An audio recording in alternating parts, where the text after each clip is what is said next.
नमस्कार, अस्सलाम वालेकुम। आप देख रहे हैं i4G टीवी नेटवर्क। मैं हूं इंतजारुल हक। दोस्तों, आज के इस एपिसोड में हम एक अहम मुद्दे पर बात करने जा रहे हैं। आप ध्यान से सुनिएगा, समझिएगा और अपना सुझाव या यूं कहूं कि कमेंट भी जरूर कीजिएगा। हम बात करने जा रहे हैं मेवाड़ के शासक राणा सांगा के बारे में। समाजवादी पार्टी के सांसद रामजी लाल सुमन ने राज्यसभा में राणा सांगा को ले एक विवादित बयान दे दिया है, जिसको ले राजस्थान से लेकर पूरे देश में सियासी हलचलें बढ़ गई है। यानी सांसद ने राणा सांगा को गद्दार करार दिया और कहा कि इब्राहिम लोदी को हराने के लिए राणा सांगा ने बाबर को बुलाया था। उनका यह बयान जैसे ही आया, हर क्षेत्र में अलग अलग तरीके से टिप्पणियां होने लगी। लोग इतिहास भी खंगालने लगे और जानने की भी कोशिश करने लगे कि वाकई में पूरा मामला क्या है। कई तरह के सवाल भी इस दौरान उठाए जाने लगे। सवाल यह कि क्या मेवाड़ के शासक राणा सांगा ने सच में बाबर को बुलाया था भारत? सवाल यह कि क्या राणा सांगा ने हमले के लिए बाबर को किया था आमंत्रण? सवाल यह भी है कि अगर राणा सांगा ने बाबर को आमंत्रित किया था तो फिर जंग क्यों हुई? कई तरह की बातें लगातार हो रही है। अलग अलग तरीके से लोग अपना सुझाव भी सोशल मीडिया प्लेटफॉर्म पर दे रहे हैं। इतिहास के पन्ने भी उल्टे जा रहे हैं। दोस्तों, पहले महाराणा या यूं कहूं कि राणा सांगा के बारे में जान ले, फिर आगे हम बात करेंगे। दोस्तों, महाराणा सांगा अपने पिता महाराणा रायमल की मौत के बाद मात्र 27 साल की उम्र में मेवाड़ के शासक बने थे। यानी 1509 ईस्वी में मेवाड़ के महाराणाओं में वह सबसे अधिक बहादुर थे और महाराणा सांगा ने अपने जीवन में कई जंगें लड़ी, कई युद्ध लड़े, लेकिन मुगल शासक बाबर के साथ युद्ध को हमेशा याद किया जाता है। दोस्तों, राणा सांगा का राज उस समय दिल्ली से लेकर गुजरात के ईडर तक व मारवाड़ की सीमा से लेकर मालवा तक फैला हुआ था। उनके नेतृत्व में ही विदेशी आक्रांताओं के विरुद्ध अंतिम क्षत्रिय संघ बना था, जिसमें उत्तर भारत की बहुत सी रियासतों ने भाग लिया था। महाराणा सांगा ऐसे योद्धा थे जिनके पास एक हाथ व एक आंख थी। चलने में लड़खड़ाते थे और उनके शरीर पर 80 घाव थे। अपनी बहादुरी के लिए वे मशहूर थे, लेकिन आरोप यह है, या यूं कहूं, आरोप यह लगता है कि उन्होंने मुगल शासक बाबर को इब्राहिम लोदी पर हमला करने के लिए आमंत्रित किया था, यानी बुलाया था। अब सवाल उठना स्वाभाविक है कि क्या राणा सांगा ने बाबर को भारत बुलाया था?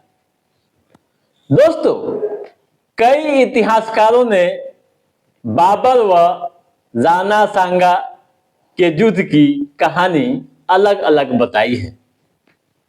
कुछ इतिहासकार मानते हैं कि राणा सांगा व इब्राहिम लोदी में दुश्मनी थी और हिसाब बराबर करने के लिए उन्होंने बाबर को आक्रमण करने के लिए आमंत्रित किया था। कुछ का मानना यह भी है कि राणा सांगा व इब्राहिम लोदी की दुश्मनी के बारे में बाबर को जानकारी थी, इसलिए बाबर ने इब्राहिम लोदी को हराने के लिए राणा सांगा के पास दोस्ती का संदेश भेजा था। दोस्तों, राष्ट्रीय राजनीति में मेवाड़ का प्रभाव नामक पुस्तक के लेखक डॉक्टर मोहनलाल गुप्त लिखते हैं कि दूत ने संदेश दिया कि बादशाह बाबर इब्राहिम लोदी से युद्ध लड़ना चाहते हैं, इसलिए आपको यह संधि पत्र भेजा है। पुस्तक में वे लिखते हैं कि बाबर ने संदेश में कहा था कि मैं इधर से दिल्ली पर आक्रमण करूंगा, आप उधर से आक्रमण करें। कुछ इतिहासकार मानते हैं कि महाराणा सांगा ने बाबर के उस संदेश पर अपनी स्वीकृति दी थी। वे कहते हैं कि महाराणा सांगा ने अपनी मंजूरी रणनीति के तहत दी थी ताकि विदेशी ताकत के हाथों विदेशी शासक का अंत हो जाए। अब आइए यह बात करते हैं कि बाबर को कैसे हार मिली थी। कुछ इतिहासकारों ने सवाल उठाया है कि अगर महाराणा सांगा ने बाबर को आमंत्रित किया था तो दोनों के बीच भीषण युद्ध क्यों हुआ? जिस बाबर की सेना ने इब्राहिम लोदी को हराया था, उसी सेना को बयाना में राजपूतों की सेना से करारी हार का सामना करना पड़ा। बाबर को 5वीं बार में सफलता मिली थी। कैसे, यह भी हम समझने की कोशिश करते हैं। जी.एन. शर्मा व गौरीशंकर हरिश्चंद्र ओझा जैसे इतिहासकारों की माने तो वे दावा करते हैं कि बाबर ने भारत पर हमला करने का मन पहले ही बना रखा था। इसकी कोशिश पहले भी कर चुका था। सबसे पहले 1519 ईस्वी में पंजाब पर हमला किया था। 1526 ईस्वी में पानीपत युद्ध से पहले बाबर ने 4 बार हमले किए थे, यानी 4 बार हमले का प्रयास किया था, लेकिन सफलता नहीं मिली।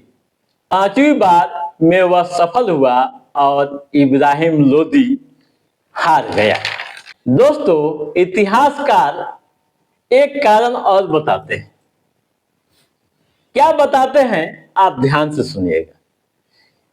1511-12 में बाबर को समरकंद छोड़ना पड़ा था, लिहाजा भारत के अलावा उसके पास दूसरा कोई विकल्प नहीं था।